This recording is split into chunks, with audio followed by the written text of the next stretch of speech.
Hello and welcome to The Digital Insight, the technology, procurement and supply chain podcast that delivers valuable C-level perspective into the core issues surrounding business transformation and digital disruption. Each episode will bring you the most inspiring executive insights from those who are leading transformation strategies within the world's biggest and best-known companies. The Digital Insight. Disrupt, transform, evolve. Welcome to The Digital Insight, the official podcast series for CPO Strategy and Interface magazines. Today, I'm joined by Jon Vass, the Global Industry Lead at Tradeshift, as we talk about procurement technology and the shifting perspectives within procurement and supply chain towards technology and how it has changed the way in which organizations connect and engage with suppliers. We also discussed Jon's role as a panelist at Asia Pacific Procurement Congress 2019, which looked at how organizations can navigate the increasing complexities which make procurement more challenging than ever before. Jon, welcome to The Digital Insight. So, Jon, if you, as a way of sort of kicking things off, then can you kind of give me a bit of an overview as to your background, your career journey, particularly in the supply chain and procurement space, and how you find yourself in your current role? Yes, certainly. So I kicked off my career in this space in 2004, and there was a e-procurement arm of a company called Bidvest Logistics, and they brought over a solution they created in South Africa called My Market. And My Market was really targeted at aggregating a number of suppliers from the hospitality industry so that a hotel chain or a restaurant chain could go on to My Market and procure the things that they needed, whether they be kind of food, non-food, what have you, from various sources in one list, press the button and off it goes, and shoots off to all these different ERP systems and creates the orders. So it was very, very basic back then. It was a SaaS solution, so I think that was probably one of the first SaaS solutions that we had. Obviously had Ariba before us, but it was very basic, but it was kicked off there. Did that for a number of years, and I've kind of worked in tech and various bits of technology between then and now. So working in supply chain technology with regards to logistics and mobile sales, deliveries, and payments. So it all kind of ties into finance and procurement, and also had a stint at Workday, which they're known for their HR, but also actually they have finance and procurement within their ERP offering. So that's kind of my career in a nutshell. At Tradeshift, I've been here for 3.5 years, and I participated in a number of thought leadership programs at Tradeshift, and done a number of public speaking events, presentations, specifically around procurement. And indeed, I was at the APAC Procurement Congress last week on a panel. Oh, fantastic. And, you've said it yourself there that you've been involved in a number of technology roles, pretty much all of your career. And looking then specifically at that and the procurement and the supply chain conversation, obviously it goes without saying that in that time, it's changed a lot, and technology has been the key driver of that change. This is a very broad question, but how would you say, or what would you say are some of the biggest shifts that have happened in the supply chain and procurement space, thanks to technology? So if you could go back and speak to yourself then, what's different now? I think that there's been a huge shift in terms of technology, and actually the functionality that's taking place hasn't really changed, right? So if you think about a sourcing event or receiving an invoice electronically, some of those technologies, especially things like EDI, have been around for 30 years. So the actual functional piece of it looks a lot nicer nowadays. It's delivered in a much faster, easier to consume way. But what you're actually doing is fairly similar. The biggest shift is the thought process around the technology. So rather than using a technology just for doing something tactical, it's actually being used to connect with your supply base. So whereas previously I've just talked about the company I used to work for in 2004 that had a very rudimentary procurement solution, that technology was really around how can I procure electronically, right? And it's no different from kind of you going onto Amazon nowadays and you think, what's the big deal? But back then it was a little bit more of a big deal. And it was very tactical, very functional. Does it do X, Y, Z? Nowadays, organizations, or the forward-thinking organizations, are really looking at technologies which reach out to their entire constituency. So they understand that procurement is actually a participation of the supply chain. The supply chain is a much bigger, broader place than the four walls in which that particular company, that particular procurement organization live in, and therefore they need to connect with that constituency, with that supply chain holistically in order to get the best out of it. And this is a bit of a continuation from that, but and sticking with that part of it, then looking at the procurement and the supply chain, the whole perspective has changed, and hasn't it? So obviously we're looking at technology, but just generally, how is that aligned with, procurement and supply chain now? In recent years, has been a lot of money has been spent in kind of centralizing it and almost bringing it to the top of the business as the key value creator. Yeah, exactly. I think that a few CPOs have realized that that they would like to have maybe a seat at the board, and previously that was very difficult. A CPO was seen as somebody who would help basically get things cheaper. So there has been a big shift from that. And again, as I just mentioned, the looking at your suppliers, how to connect with your supply base, how to communicate with your vendors, and and collaborate with them and innovate with them in terms of moving that organization forward is the kind of the new way of doing it.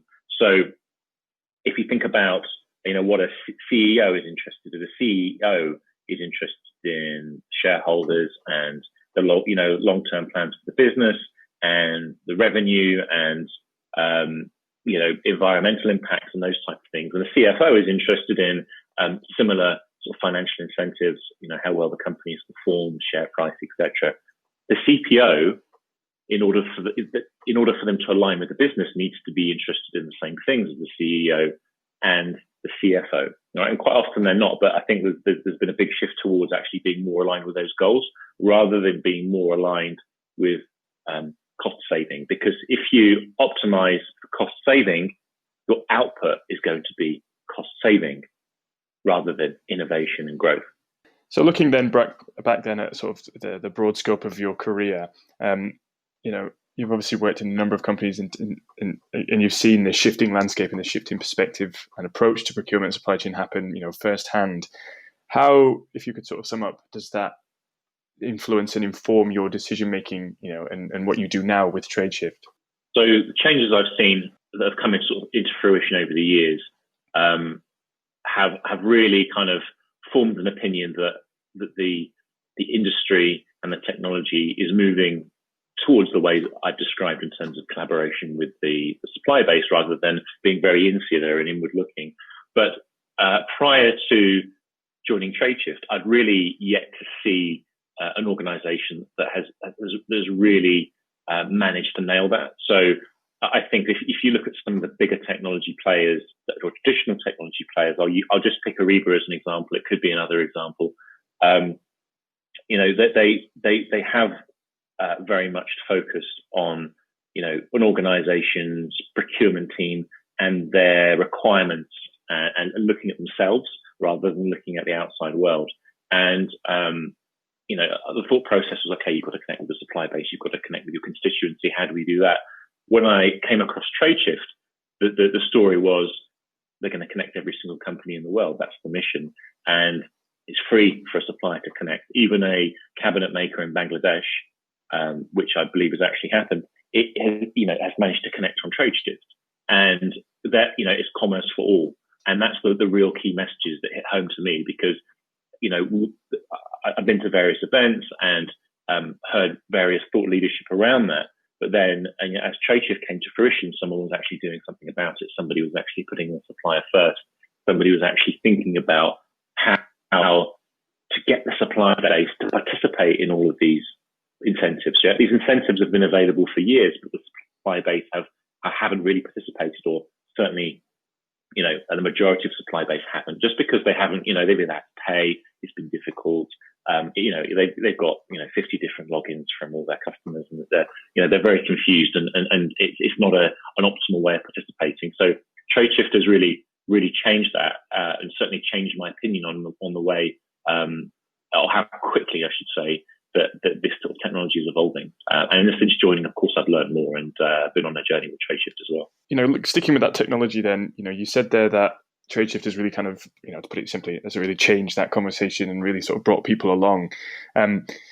Looking at the supply base and looking at the kind of people that Tradeshift works with and looking at the kind of technology conversation, it goes without saying that obviously more and more people now, more and more organizations are becoming more technically savvy.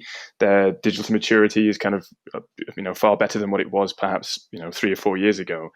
I'm trying to think of the best way to word this. Looking at it just generally, is there still a sense of some companies kind of a bit more afraid to embrace technology, or perhaps not afraid but reluctant because they don't quite have the knowledge base there or the requisite skills to sort of successfully embrace that change?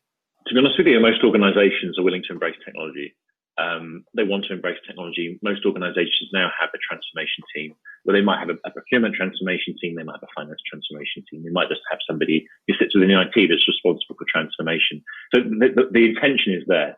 What I think's happened is maybe they've tried it once and it didn't work, so therefore they've quit, right? And as we know, you have to fail a few times in order to succeed, right? When you see success, that's just the tip of the iceberg, and there's many failures behind that. And I think organizations have been scared off because they've had failures in the past, and the reason they've had failures is really because and I think I'm just repeating myself here, but that they've looked at technology as something that benefits them. So what does this look like for me, for my team? Is this button the way I want it? Does this fulfill the functionality that I want? And they've compared different technologies on the same criteria. But actually, what's been missing, and I think this is starting to change now, and again, I think I'm just talking about the same subject, which is, how does that actually connect with the supply base? How do the suppliers, how do the vendors interact with that? How do they bring value into your organization? How do they collaborate with you? And I think that's that's certainly the big thing that's happened, or is starting to happen. But most organizations still are looking at technology as something that they use. And I think when we go around talking to organizations, generally speaking, we're educating them on this. There are a few CPOs that are already on board with this, and they know that it's the way to go, and then it makes it a very easy conversation for us. And maybe they've already started innovating in this area as well, right? Maybe they've tried to do something themselves, which is fantastic, and certainly the right direction. And I see many organizations that maybe will look to technology to use robotics in place of humans. So rather than thinking, well, this task is tough because we're not getting the suppliers to connect and provide this information, therefore we have to do it ourselves. But we're paying people. Let's not pay people. Let's use a robot. And I've seen some very interesting technologies around robotics. I think robotics is basically replacing a person. So, turning a person from, into metal and essentially doing the same thing, which is it does provide a lot of efficiencies. What it doesn't do is connect with the supply base, right? Because the supply base aren't robots, they're humans, and that they still need to be providing information into the organization in an efficient way. That would still be the solution rather than having a robot do that. So, I think a lot of organizations have adopted some more traditional procurement technologies, and their frustrations are always the same, or largely always the same, which is great. We've got 15% of our supply base connected. They happen to be some of the larger suppliers that have provided some efficiencies, but the rest of them don't use it. Therefore, we process manually, and that technology is maybe touching 15% of their suppliers. Whereas actually you want your technology and you want your outreach to touch as close to 100% as you could possibly have, right? And I think most people, it doesn't matter, whether you're tech savvy or not, you've probably got a mobile phone. If you think about some of the smaller suppliers, they might not have SAP or Oracle running their back end systems, but they've got a mobile phone in their pocket. And if you can be in touch with the supplier in the same way they're in touch with Facebook and LinkedIn and text messages and email on their phone, then you can connect with them and get them to contribute and participate in your incentive. You raise an interesting point then, when you mention a lot of people, a lot of companies are looking into robotics, and this sort of lends itself to a broader question about, we hear a number of technology words being thrown around there. So robotics being one of them, artificial intelligence, machine learning. And I guess this sort of, because you've had such a technical background, it's easy for you to see that and understand it. But as you said, people are becoming more tech savvy. But, you also said that you used the phrase that, organizations are looking to replace people. Now, obviously, that might mean it's just changing their roles. But how do you go about communicating that in a way that they can understand that while this process is being automated, it's not making that person or that person's role redundant. It's just freeing them up to be able to, offer more value and get something else done more efficiently.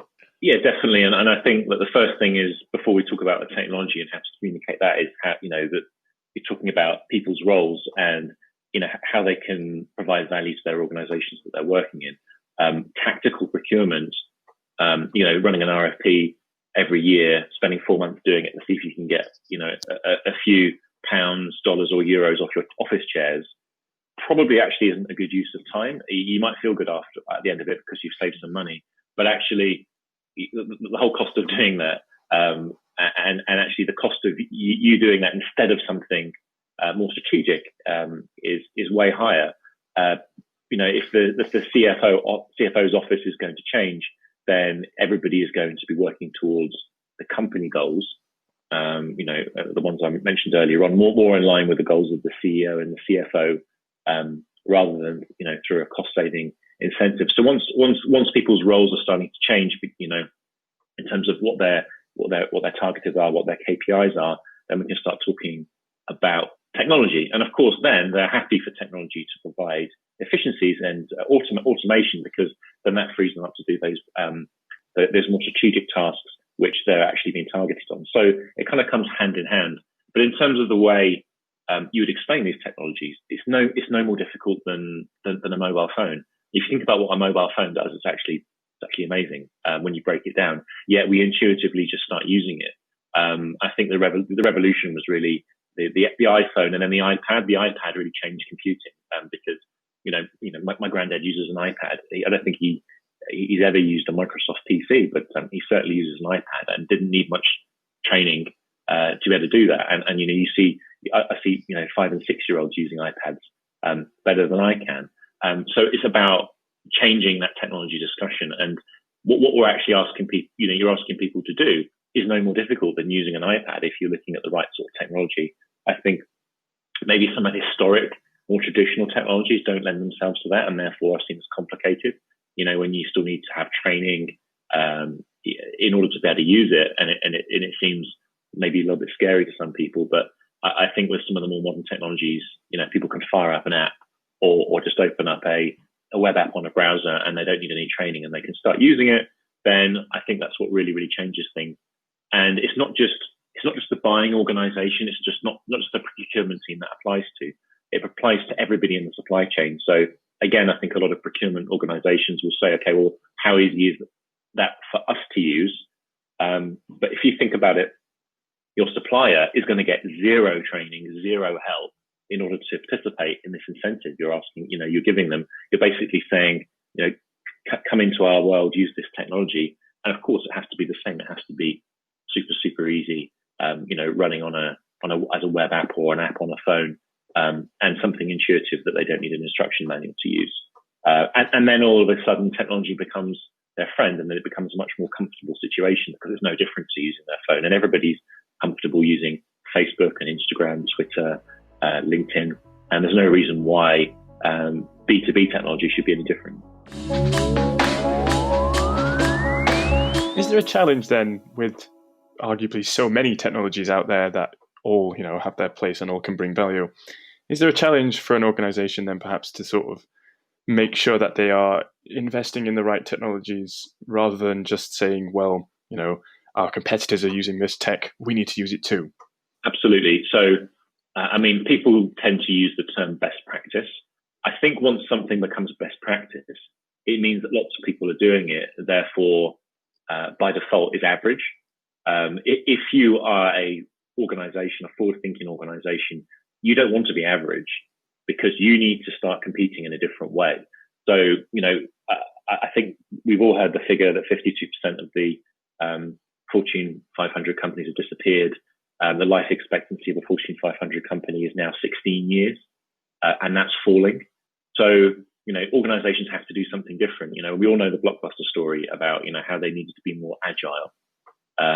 We've all heard about how the Dollar Shave Club really shook up the Gillette brand by doing something different.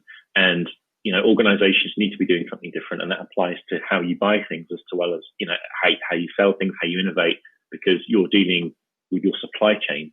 And that supply chain is going to help you move your organization forward no matter what you do. So one technology then that I know is something that you sort of specialize in, and it's one that, again, you could argue is a bit of a buzzword, but obviously it's more than that, is cloud. And particularly looking at the procurement space and supply chain space, but just generally the tech conversation, data is, I don't want to use the cliche, but, data is the new oil. Data is the thing that helping really unlock value for a business. Talk to me a little bit about, I don't want to say the cloud landscape, but people's opinions and approaches to cloud now.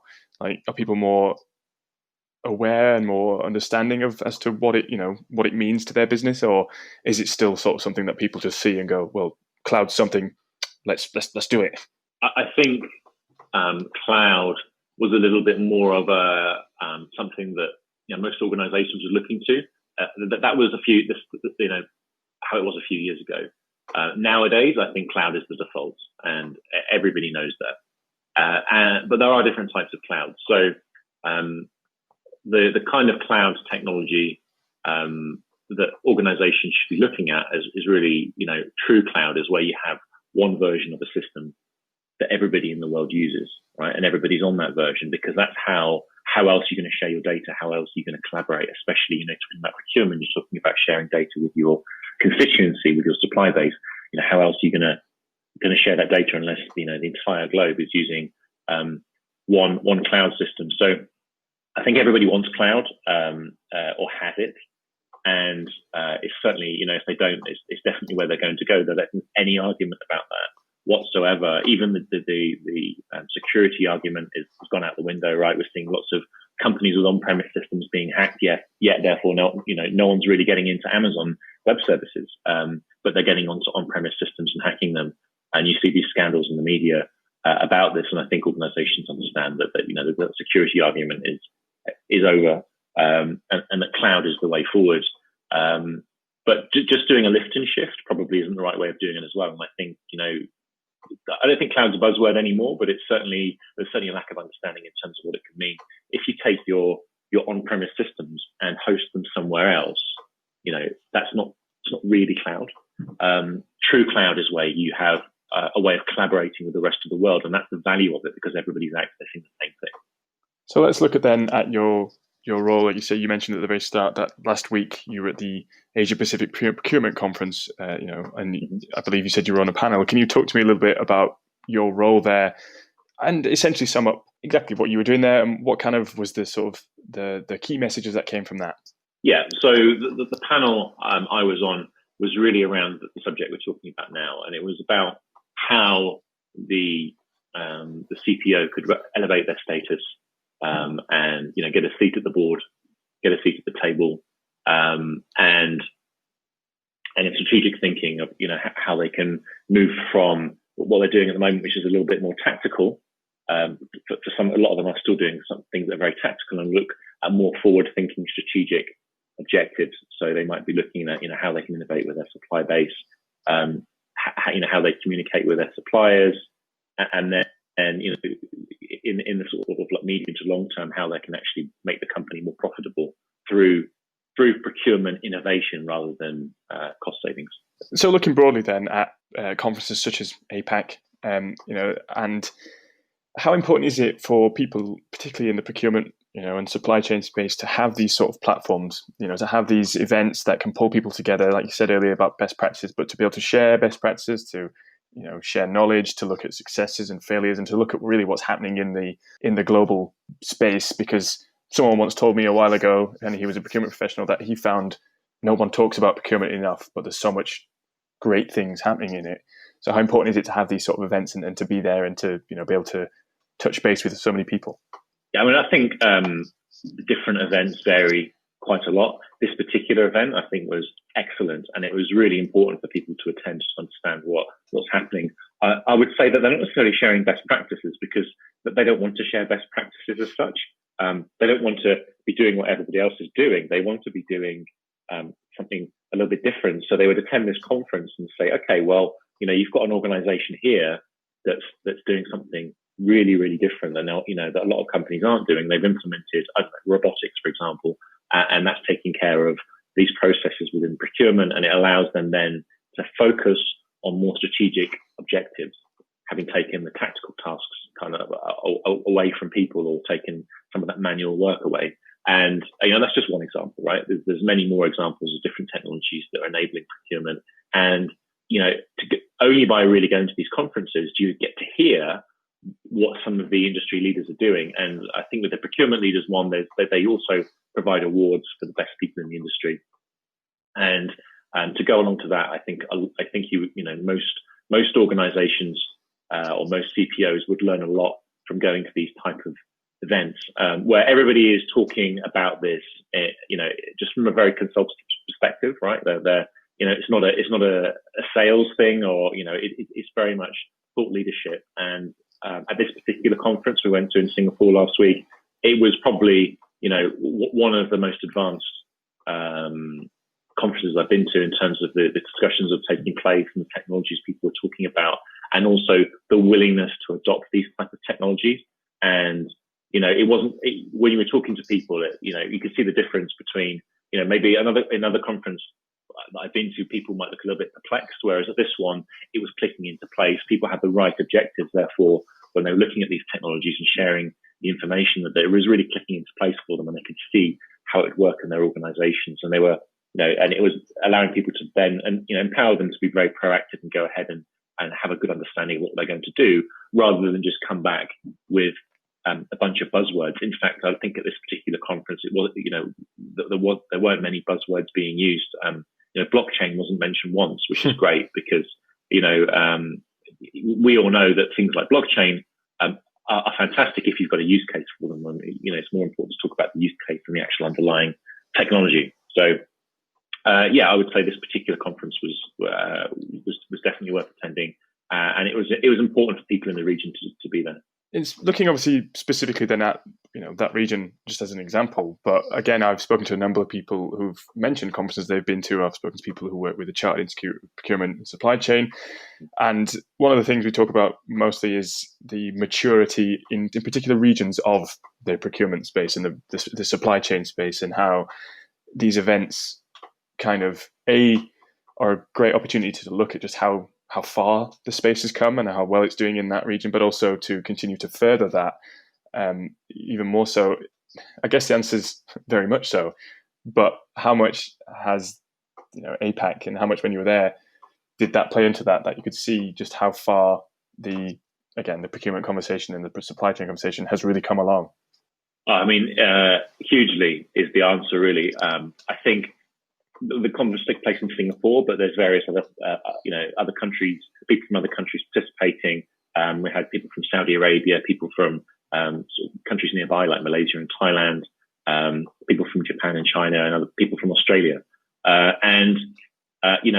Singapore is actually very, very forward-thinking place, and it was exciting to see that everybody else coming to the table was bringing something to the table that was forward thinking, and perhaps a little bit surprised with that, because I've been to conferences in another part of the world where people are maybe not quite that forward thinking and are bringing so many ideas to the table. So I was pleasantly surprised, and I would say that it was they were probably lead certainly if they're not leading the world, they're almost on the path. Looking at yourself then on a personal and professional level, how important is it for you to sort of go to these events, and not just necessarily go to these events, but kind of have these conversations and read and continuously learn and challenge your own way of thinking, so that you don't eventually, I don't want to say you don't want to stand still, but with things evolving so quickly, it could be so easy to kind of get left behind, so to speak. So how important is it for you to be at these events and to be within this discussion? I mean, it's really important to stay fresh and understand what's happening and being on the cutting edge. I think being on the cutting edge is, to do what we do is exceptionally important. And again, it depends on which event you go to. It depends what you're going to get back from that particular event. So going to this one, personally, I got a lot out of it. I learned a lot of new things, and it's also important not just from my own development and learning, but from a perspective of has anything changed in certain areas? Has the thought process changed for everybody? And while you might see a percentage shift, it's really interesting to see whereby there's a certain subset of what people, organisations that are still thinking in a certain way. So when we were on the panel and certain people were talking, they're getting very excited about the technology that they were deploying in their organisation, and it was very cool technology, I have to say. But they were just thinking about themselves. They were just thinking about them and their organisation, which I think is quite natural, and I think that's just the way we've been programmed almost over the years. But there wasn't one mention of suppliers and the supply base and how they would react with this and how they would participate in it. And of course, they're key, right? It's procurement. That's who you're dealing with.